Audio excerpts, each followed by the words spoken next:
হে everyone, আমি Bidisha Roy. Welcome back to my new mini blog. তো আমি দুদিনের জন্য আসানসোলে গেছিলাম, একটা পিকনিকে যাওয়ার ছিল আর একটা কাজও ছিল তার জন্য। তো সন্ধেবেলা একটু বোর হচ্ছিলাম, তো আসানসোলে হচ্ছিল গ্র্যান্ড ট্রেড ফেয়ার, তো সেখানেই আমরা গেছিলাম।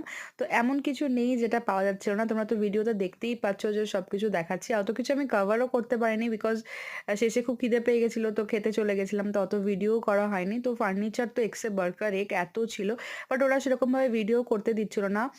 কার্পেট वगैरह মানে কি ছিল না, একেকটা কার্পেট তোমার 50,000 80,000 এরকম করে দাম ছিল। আর সবাই নিচ্ছিল বিকজ ওখানে সেরকম লোকই মানে মেনলি যাচ্ছিল আর কি, যাদের নেওয়ার থাকে। আর অনেক আমাদের মতন পাবলিকও ছিল যারা ঘুরতেই যাচ্ছিল মেনলি। তো এখানে এটা দেখো, দুবাই বেস একটা মানে কোম্পানি, এরা এখানে ডিফারেন্ট টাইপ অফ ম্যাটস এরা বিক্রি করছিল স্টোনের। আর এরা কাশ্মীর থেকে এসেছিল ড্রাই ফ্রুটস বিক্রি করতে। মানে দারুণ ছিল সমস্ত জিনিস। তো ভিডিওটা ভালো লাগলে অতি অবশ্যই চ্যানেলটাকে সাবস্ক্রাইব করে দিও, আর লাইক কিন্তু করে যেও।